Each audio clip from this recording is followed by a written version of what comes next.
Okay, everybody, welcome to our April Homes for All Indy meeting. And again, today we just did our check-ins and intros, and we're gonna do a little update on the Indy CLT, and then we're gonna have an open floor. Again, I think Carol mentioned a little bit about her involvement in the Hamilton County CLT and talking about what's going on there and looking for synergies. And then we'll also open up anyone else who wants to share certain things. But we're gonna start with announcements. So any either news or policy or events that people want to mention that may be of interest to people around housing justice issues.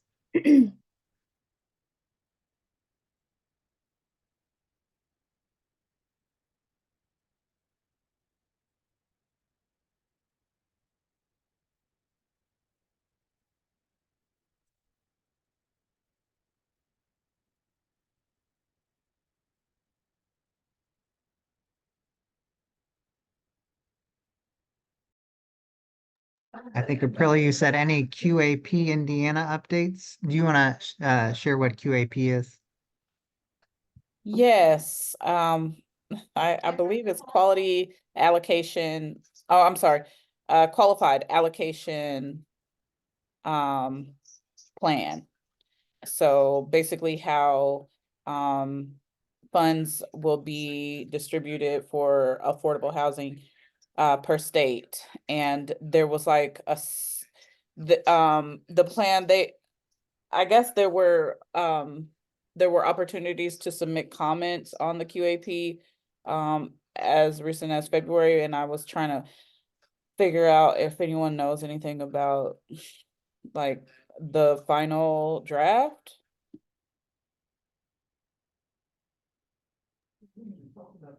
Floor is open if anybody knows anything.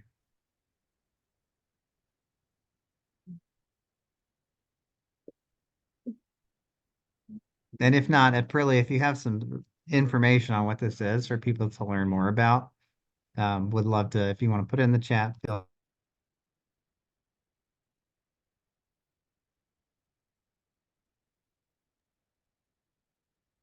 there was one that just did also remind me, in a similar vein, the Department of Metropolitan Development for the city of Indianapolis is currently in the process of creating their 5-year plan.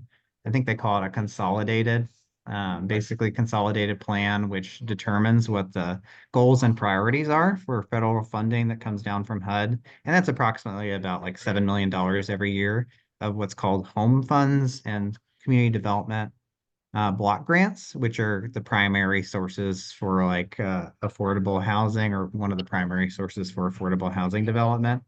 And the importance of that plan is if it's not in the plan, then they can't fund it.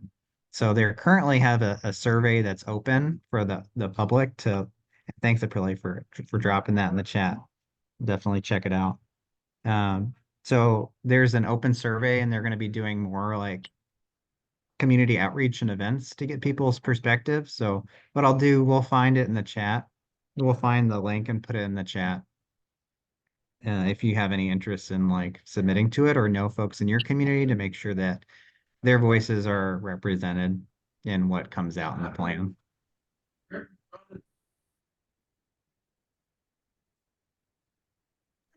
And quick question, Stephanie, do you have that handy somewhere? I could find it. I think I forwarded it out to our CLT group. I'm looking. I'll throw it in. I'll find it. Okay. You keep going. I appreciate you. Awesome. And then Stephanie put a couple other things in the chat too. It looks like a HUD roundtable series on criminalization, emerging threat to ending homelessness, and then World CLT Day on the 17th and 18th, which has different events around community land trusts. Okay, are there any other announcements people want to share about stuff happening in the community? Just chiming in on, thank you for, if you find that link for the planning that DMD is doing. One of the things, professional hat on for a minute, one of the things that we're promoting is affordable food access as part of any affordable housing plan. So that's a big thing that we've been pushing, but we know that if residents need affordable housing, they also need affordable access to food. So for the city to be able to have that as a requirement in any of their future like requests for proposals or requests for qualifications, I think is a really important step forward for the city. Thanks, Malala. Appreciate it. And also, I did put in the chat too, there's this website called indyhousingproject.com, which I know Aprilia was part of the launch event for, that some of our friends helped develop this website around evictions and just understanding people's rights and access to resources for tenants. So I put that in the chat again to spread the word if you know people and or can find that useful. And it also has like a chat bot, an AI chat bot that they created to like help walk people through. Like if you're facing an eviction, like, okay, it'll like ask you questions and help try and direct you to the right resource. So if you're looking for legal resources, like it'll ask you what county you're in, so it can tell you who you should contact. What was that again, Alvin? Indy It's, Housing. yeah, indyhousingproject.com. Thanks. Yeah, no problem. Okay, so we are going to go ahead and jump into updates on the Indianapolis Community Land Trust and kind of the pieces that we've been working on. And again, it's an open conversation, so just jump in with questions. Andrew, since you're new, I also put a link to a presentation that we gave to the Indianapolis Neighborhood Resource Center. Put it in the chat a little bit ago. It provides a lot more like background information on kind of what community land trusts are and kind of the process that we've gone through. Thank you very much. Yeah, no problem. Okay, so I'm going to start by just sharing a little timeline. I think, and we shared this at our meeting last time. One of our emphasis right now is going to, oh, thanks, Stephanie. Stephanie put the link to the DMD survey in the chat. Is going to be around membership. Then I'll go ahead and share the timeline because I think that'll also talk to some of that. Okay, let me.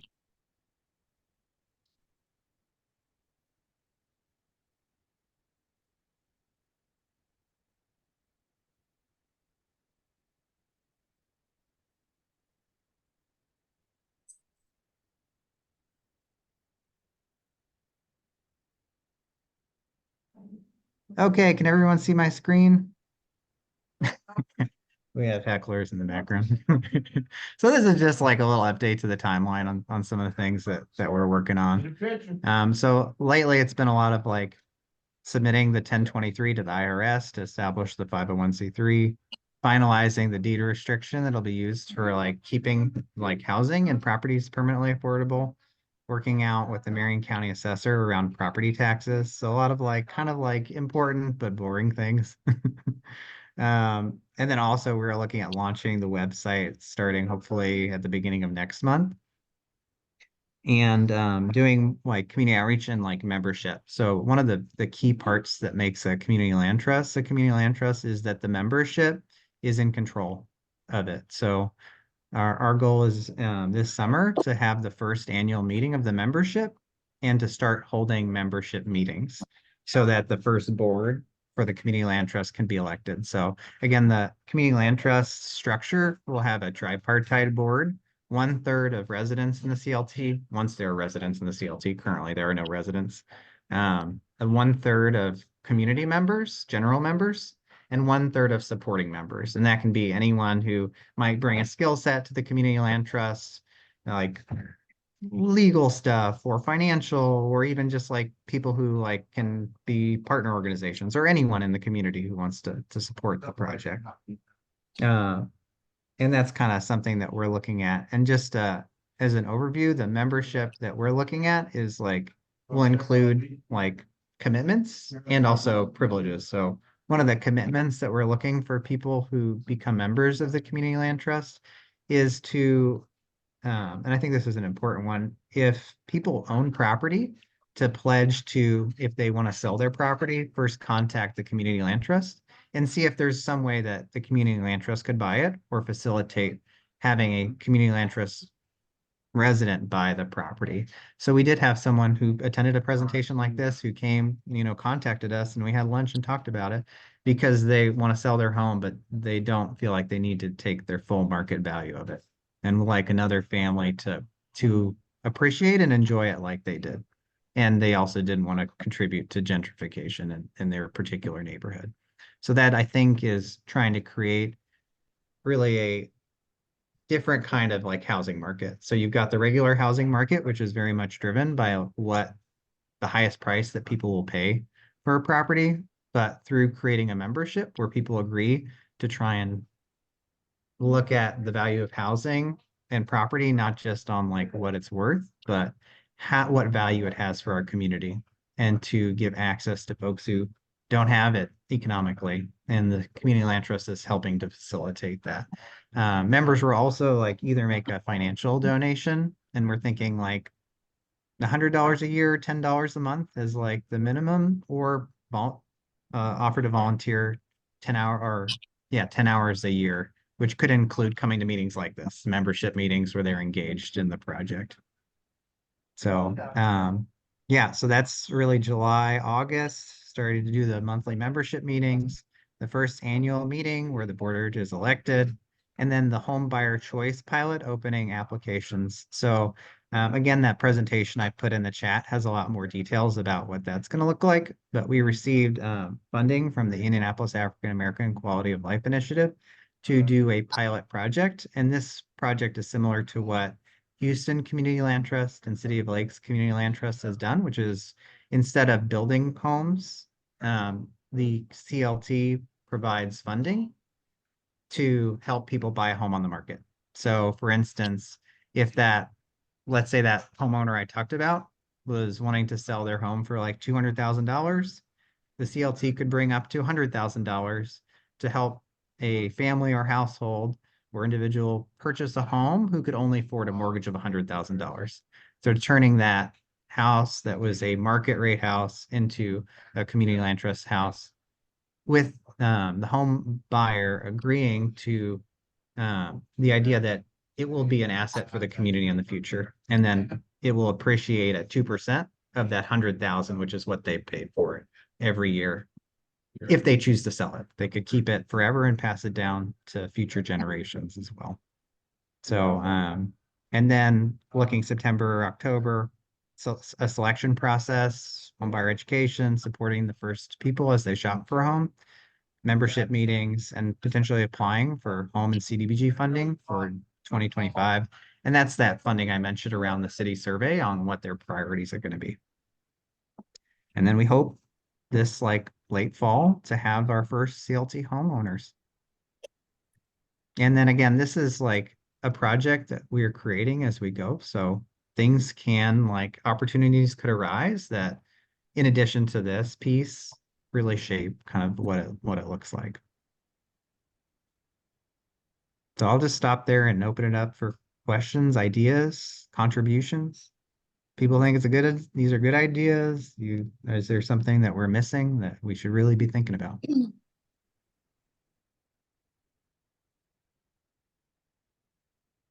One thing I forgot to mention about the homebuyer pilot program, we're focusing on under 60% of the area median income, which is a fancy way in bureaucrat talk of saying single person household that makes under $40,000 approximately. And then for larger households, it's a little more, depending on how large the household is. And our reason for focusing on that is really focusing on folks who are stuck renting, to help them have the opportunity to have community home ownership where they have control over how much they're paying. There's not a landlord who jacks up the rent every year, $200, and that they can start to build equity and or pass down the property to future generations. So Alvin, I have a question. This is Yeah. Carol. Perhaps I missed it, but will these be scattered sites or a particular targeted area? So right now we're looking at Marion County, like that being the whole area. And that's kind of the concept of the homebuyer choice program, allowing people to choose where the neighborhood and the home that feels right for them. So right now it's open to Marion County. But yeah. And if you have any thoughts on that, again, this is all what we're creating as we go. So if you have ideas, please share. Well, and acquisition then of the land, how will that come about? Got it. So in the home buyer choice type program, so let's say we select 4 households to start. Okay, these are the households that have been approved, they qualify. Um, they would know how much they could buy a house for. So if they can qualify for a mortgage of, let's say, $85,000, then they know that, okay, the CLT will provide up to 100,000, so they can purchase a home up to $185,000. So they would look on the market in whatever neighborhoods might interest them and houses might interest them. And then put in a purchase agreement on the house, just like a normal home buyer, like a regular market rate home buyer. And if it's accepted, then we go through the process of, okay, looking at the home, just making sure one of the criteria is that it doesn't require any major maintenance or deferred maintenance or major updates like roof or new HVAC system in the first 5 years so that there aren't any major repairs that are needed. Um, and then if they'll go through the same, like they'll have a mortgage lender, they'll have to get approved for a mortgage before that so that we know how much they qualify for. Does that make sense? So it's really the buyer that's choosing the location. I see. Yeah, that does. And just one other clarifying question for me, since I'm just new to the conversation, is it only single family units or would there be any kind of multifamily as part of this CLT? So that's a great question. So with the home buyer choice pilot, it's only single family homes. However, I think there are possibilities of multifamily, and I would say about a little over half or over half of community land trust units around the United States are rental units. So I'll just give it like an example that there could be, for instance, low income housing tax credit projects that are nearing the end of their affordability period. And this is a national, one of the biggest funding programs that create affordable rental housing. And if the owners of that, hey, we want to keep it permanently affordable or help the residents purchase their home or their unit after the end of that, that could be a way of keeping it permanently affordable. And like I mentioned in the workshop on Tuesday, there have been folks who've reached out about that as a possibility. Again, we're not exactly sure if it'll work out, but I think that's kind of having the community land trust is just a tool to keep like properties owned collectively by community and governed by community, and also keep it permanently affordable as well. So I think that that could be a tool if there's interest from folks who own those properties or projects to make that happen.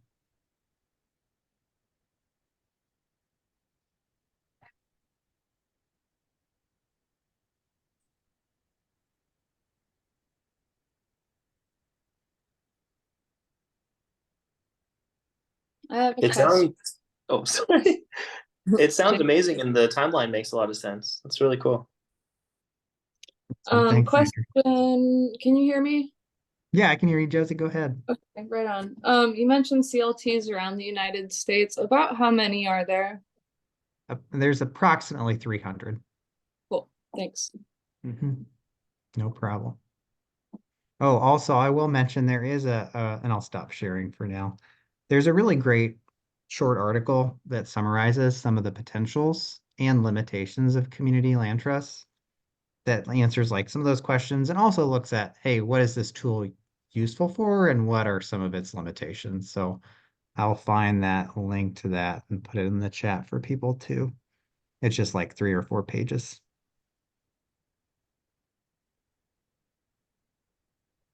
Is there a particular community land trust in the United States that you find particularly inspiring that you're modeling the Indy CLT after?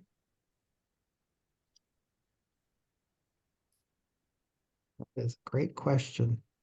So we've talked to a bunch of people and visited a lot of places. I think we definitely have talked a lot with Dr. Ashley Allen with the Houston Community Land Trust, which does a similar like home buyer choice program. we've been up to Minneapolis a couple times to hang out with the folks at City of Lakes Community Land Trust and folks from around the country because they host a conference every year that's like kind of like a Midwest, but also really like national conference where they do education on community land trust stuff. So I think they're definitely one. We recently talked to Kayla, who's part of Esperanza Community Land Trust or Esperanza Peace and Justice Center, which is starting a community land trust as well in San Antonio, where they just have like a really strong community organizing, and they've really just brought the community land trust as a tool for keeping the like historic residents who are like lower, like much like lower income as the community gentrifies, wanting to make sure that they protect the properties. So a lot of like residents there are leaving their homes to Esperanza because the relationship is so strong, and that they're also doing a lot of organizing work locally to pass funding for affordable housing that the community controls, and also protections for tenants. And I think we also, a couple of us went down to New Orleans recently and got to visit Jane's Place Community Land Trust, or actually Jane's Place Neighborhood Sustainability Initiative, which has a couple, like maybe like 4 or 5 units of affordable rental housing. And they also do organizing around tenants' rights. So they have kind of two parts. One is providing the housing and also advocating for policies that protect tenants in New Orleans. That I think is like also kind of can show the potential of what you can do too, not just to create housing, but also impact policy broader. Thanks. Yeah, no problem. And I put that article in the chat that I mentioned. We also had Danita join us. Hey, Danita, how you doing? And Sarah. Hey, Alvin, how are you? Please forgive me for coming in Good. so, Oh, you're but good. Good to this see you. is wonderful subject. Thank you. Yeah, you're welcome. And Danita, you want to do a quick check-in? Today we did number, how you're feeling today, number, color, and then one word to describe your eclipse experience. Okay, number is 8.75. My color is royal blue, and my eclipse experience, is it one word? Is that what Sure. you want? And you One can word for also that? add, you can add a little extra too if you want. Oh, well, it was just phenomenal. It was a wonderful lifetime experience. You see this big stupid Kool-Aid smile on my face because it was just so absolutely beautiful to be able to witness something of that magnitude. And then to have my family around me and we were witnessing that together. So that's my eclipse in one word. Good to see you, Danita. Appreciate you coming. Thank you. And Sarah, you want to share as well? Would you like to check in? Sure. My name is Sarah Herrera. I'm sorry, was it like a rating of my current mood? Yeah, however you want to interpret it. Your number, sometimes 1 to 10, if you want to do that, Okay. and then your color, and then your eclipse experience. And is this your first time here? Yeah, it is. Okay, and if you could share a little bit just how you heard about it and what interested you in coming today. Well, sure. So I worked in affordable housing for a little while. I worked for a nonprofit in Mississippi for a few years, and then I was a housing advocate at Legal Aid in Cincinnati for a couple years. Had to make a bit of a career detour, but I would like to get back into this type of work, at least as a volunteer or just a community member. Um, so I think I had heard about your work somehow through the Indy housing project, maybe. Um, so just really excited about what you all are doing and hoping to learn more.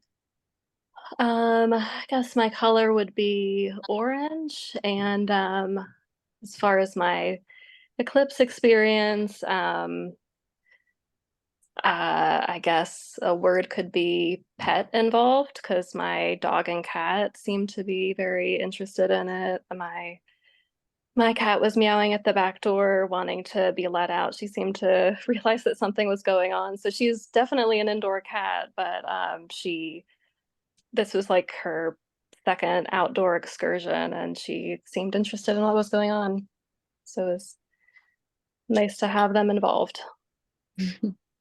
Awesome, Sarah. Nice to meet you and welcome to the call. And again, if you have questions, feel free to this conversation. So feel free to jump in and ask them. I am putting a few, if you want a little background on the Indy CLT and what CLTs are in general, I'm putting some links in the chat that we shared. Okay, And great. also our contact, I'll put our contact in there too. So if anyone on the call has any ideas or wants to have more conversation, this is the email for our whole team, me and the whole team. So feel free to reach out. Love to talk more. Okay, great. Thank you. You're welcome. Okay, so I do want to, I know Carol mentioned earlier that she had some updates about the Hamilton County Community Land Trusts. And just, so I'd open it up if you're able to share a little bit. Would love to hear a little bit of that too. There we go.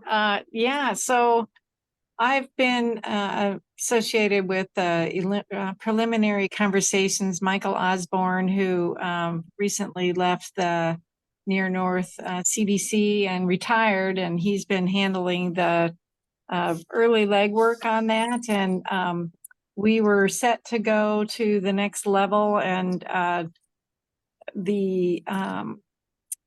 guess it's the Hamilton, I can't remember the name of it, but it's the chamber there. They were going to provide funding, and that has been paused. And so I don't know why that's been paused. And so it feels like we're a little bit in jeopardy of not keeping the momentum going. But hopefully there'll be some funders that step up and allow that to happen. And they've just recently done a housing survey in Hamilton County, and that unveiling will happen at the suburban conference that HAND is holding here in May. So we'll get to learn more about that. And hopefully as part of that, by then the CLT development and process will be back on track. Thanks, Carol. Appreciate it. And you mentioned also talking about looking at synergy. Were there any things that you had in mind in particular? Well, yeah. So, CLTs are interesting and unique, and especially when you look around and say there are 300 of them. Oh, Carol, can you hear us? I think you dropped out, unless I dropped out.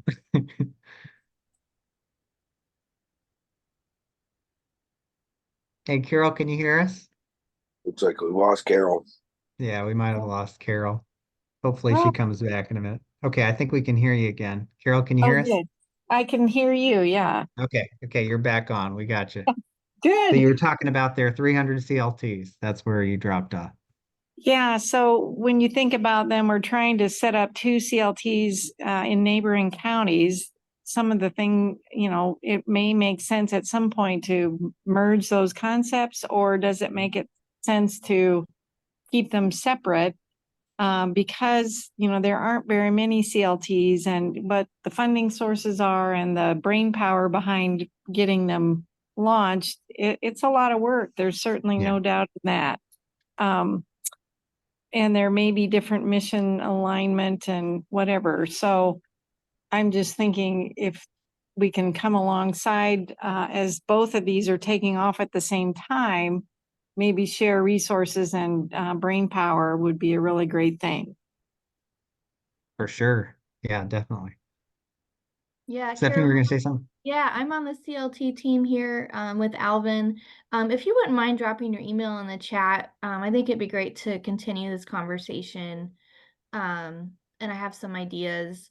My brain's already spinning, but could you, we've talked with Michael a little bit. I'm familiar with his role. What is your role in helping to get this launched in Hamilton County? I may have missed that. Well, mostly from a CRA standpoint. So affordable housing and Merchants Bank being headquartered in Hamilton County, we are definitely interested in what we can do to help substantiate and support affordable housing, and that ongoing need has to be filled in one way, shape, or form. So that's my role, and just interested in fulfilling that dream. Sure. Awesome. Thanks, Carol. And actually, I'm going to go ahead and open up the whiteboard because we're just going to go to open floor now. And I would love to just get people's thoughts like that. So again, that's a question of, and does it make sense if there's some kind of collaboration or there is the one community land trust that covers more than just Marion County?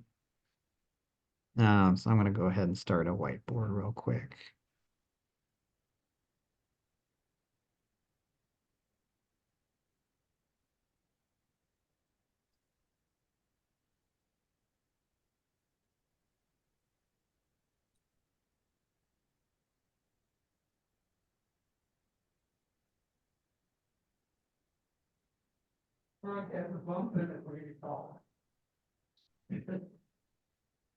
Okay, so it's in collaboration mode. So if people want to like add in their own thoughts or questions, like feel free or just unmute and I'll start adding them to the whiteboard too.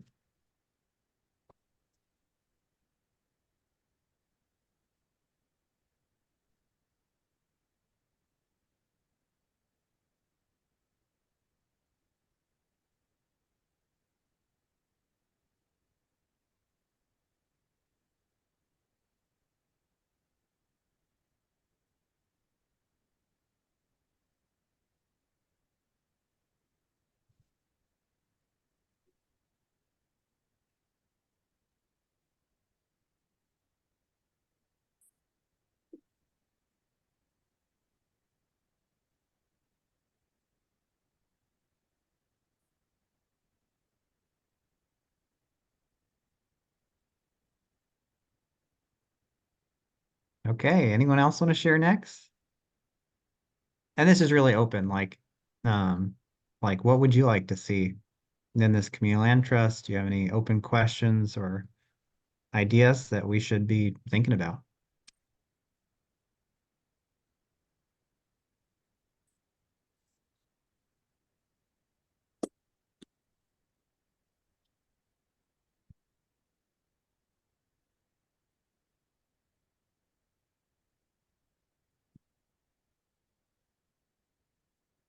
Yeah.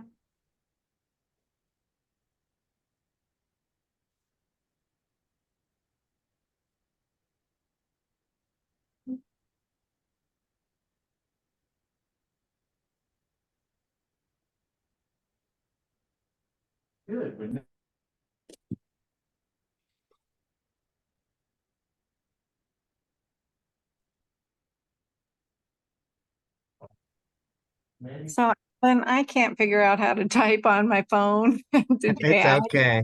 Go ahead, you can just shout them out. I'll whiteboard for us too. Okay, well, I was wondering about, again, I don't have any background knowledge yet on the Indy CLT, but who are the partners that are coming to the table to bring this to reality? Okay, great question. So I would say Kepler has really been an anchor to bring it out of the ground. I would say we have a lot of relationships, both in community and have been exploring relationships, like having lunch with you and talking about where potential partnership could look. Um, we've also talked with Habitat for Humanity quite a few times. They're also thinking about the idea of long-term affordability and how it makes sense for the work that they're doing, particularly as housing gets more and more expensive. They're looking at how it makes sense there. And again, we haven't landed on like what that looks like, but that's another potential one. Um, and I think in the next couple of months, needing to really think through who are our lending partners, because there will need to be people if for the homebuyer choice program, people will need to qualify for mortgages. So there will need to be banks and financial institutions that are willing to do community land trust mortgages. So um, merchants, we talked to Intent Indiana and quite a few other INHP and a few other folks about what the possibilities are. Oh, good. Well, that's a big list, and I'm glad to hear that. Is there any sort of thought to partner, like in Hamilton County, Hand is taking lead there on some things, and which would be Kepra, but I'm just thinking about some of the community development corporations and some of those kinds of partners. Yeah. Oh yeah, so I left off also Inglewood CDC. We've had a long time relationship in the Community Land Trust Coalition and Homes for All Indy, and figuring out how their work coincides with it. I mean, one of their positions as a CDC is that they don't want to develop any more home ownership in their neighborhood unless it's permanently affordable. Again, through that lens of like fear of creating gentrification and wanting to make sure it like serves the residents that they're really looking at. So I think we're still exploring what the CDC relationships would look like as we're bringing out the infrastructure out of the ground.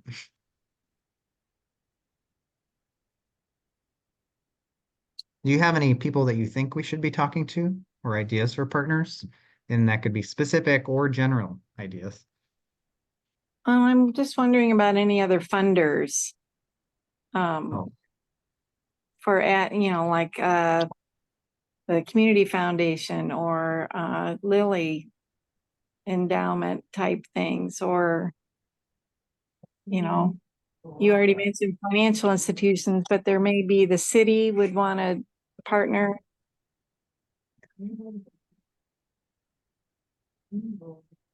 Yeah, for sure. And the city of Indianapolis is providing us the operating funding, so they have provided funding to the effort. And I think are seeing like again how this first round goes to look at providing more support, but they've been very supportive of the project so far. And we do have relationships with the Indianapolis Foundation. Wahid's on our advisory board and has been coming to these meetings pretty frequently. But I think, yeah, having not explored like the Lilly Foundation specific to this project yet, that's a good idea. And then what about sorry, we did have a conversation with Glick as well. Yeah, right.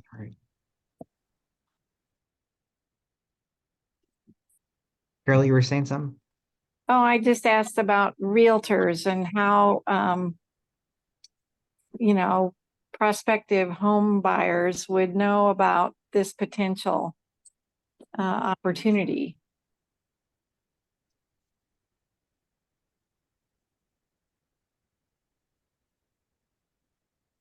Okay, so right now, like our plan for that is once we have the actual like application open, and maybe before that, really doing some focus groups with realtors who might have folks who meet the like qualifications of what we're looking for so that they can then share about it.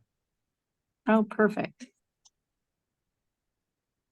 And we've had some community presentations, like we did one for INRC in February, and some other, definitely have been putting the word out, and we'll do that more aggressively when we have a few more things kind of figured out.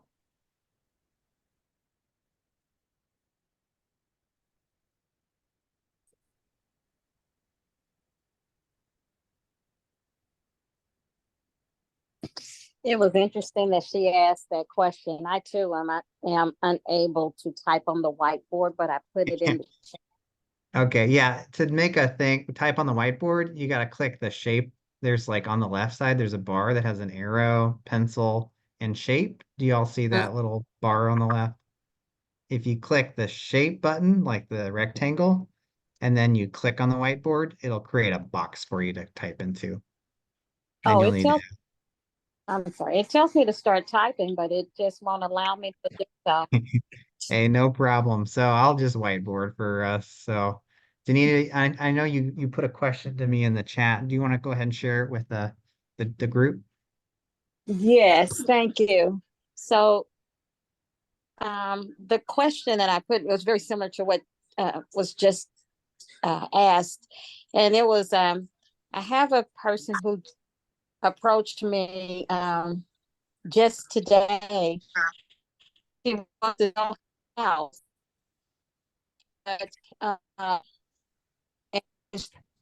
But she's very interested still in the new owner being able to afford it.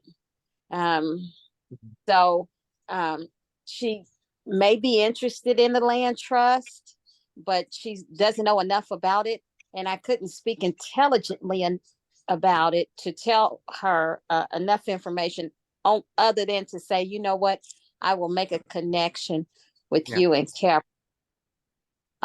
But if someone has a home for sale, and I think you just answered the question, how do we let the general public know that there is this home and for a potential homeowner who meets the qualifications that the CLT requires?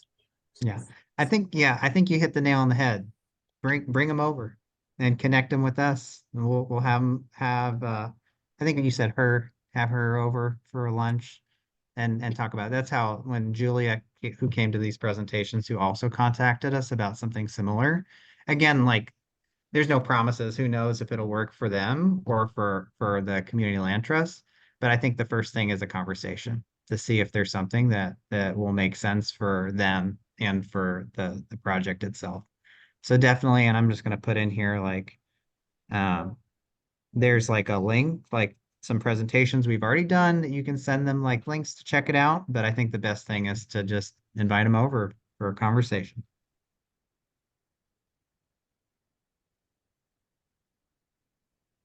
Okay, thank you. Yeah, you're welcome. Look forward to it and look forward to getting caught up.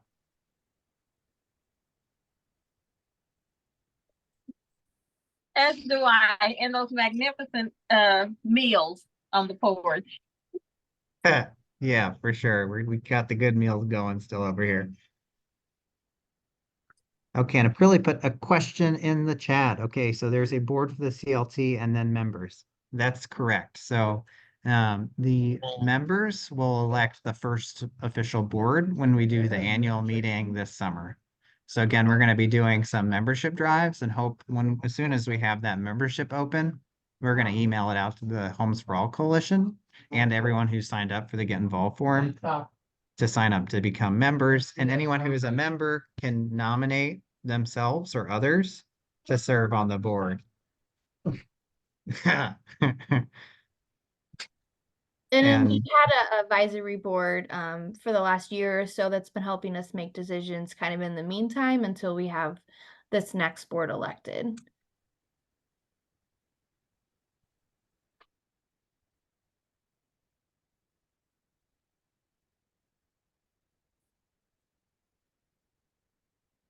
so Aprilli asked the question, can board members also apply to be residents? I don't see why not. But I think we'll have more details as we go. Because I think one of the main pieces is that a third of the board is supposed to be residents once we have residents. So I don't see what the issue would be for that, aside from like making sure that there are no conflicts of interest and that they're treated the same as everyone else.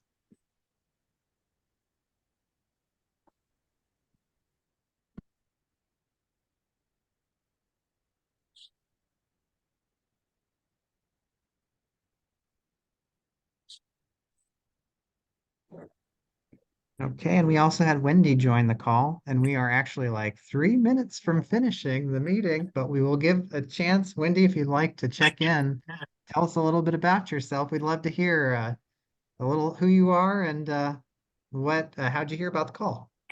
Oh, this And is fun.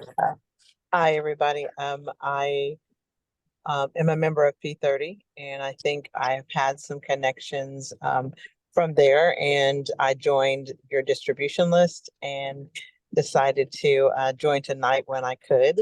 So forgive my tardiness. Oh, you're good. No problem. And we're going to have a recording of this too that we took. So it'll be on our YouTube channel. We'll make sure to share it out with you.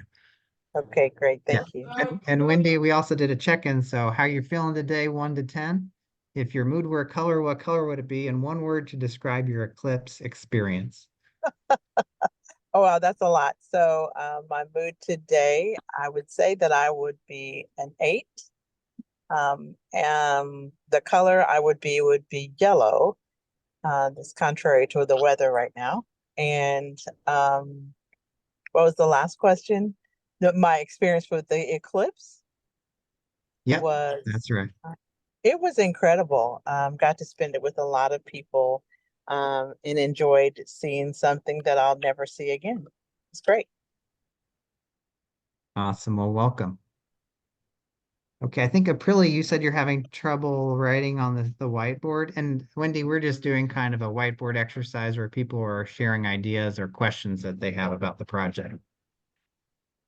Um, and Aprilia, did you have stuff that you wanted? I can add it to the whiteboard if you want to share. You can either put it in the chat or unmute.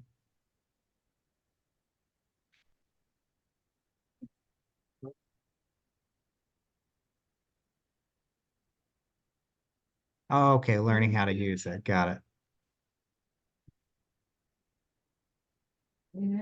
And I know Josie had a comment in there too. Oh, maybe that may not have gone. Here, I'll chat this into you, Alvin. My bad. No worries, I got you. I can just read it if you want. Yeah, go ahead. That'd be great. And then Alvin can copy and paste it.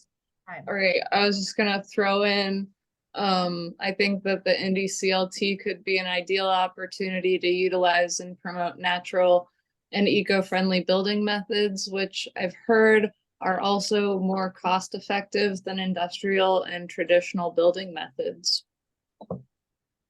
Maybe follow-up question, if anybody knows about stuff like that, like earth ships and cob homes and just all kinds of, I'm just a nerd about that stuff. So if anybody else is interested in that stuff and wants to share, just throwing it out there.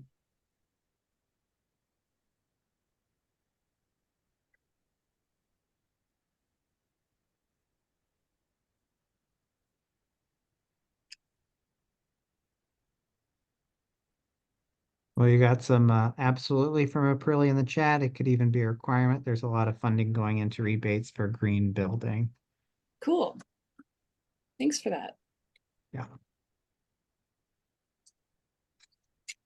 Yeah, and I definitely like think there's interest there, and particularly like in figuring out where sustainability fits in, especially as I think there's going to be some announcements coming up about the Inflation Reduction Act and some like funding and rebates for like solar weatherization and all that stuff. So hopefully we can use that as like, okay, we can leverage these to for whatever, however we pursue it. So in this case, like if we're buying existing homes, how do we make sure that they're long-term sustainable or make those resources available to people?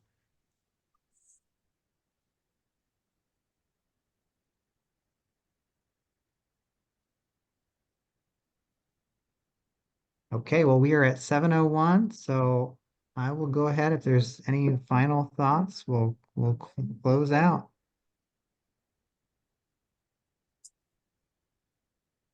This is really cool. Right. And I just put Now, our email into the chat as well. If anyone has any questions or wants to talk further between now and next month, feel free to reach out at clt@kepler.org. Thank you. Yeah, thank you all. Thanks. Have a good night. yeah, thank you. And then we meet again next month, second Thursday, same time, same Zoom link. Hope to see you then. Awesome. Awesome. Thanks, y'all. Thank you. Have a good night. Thank you.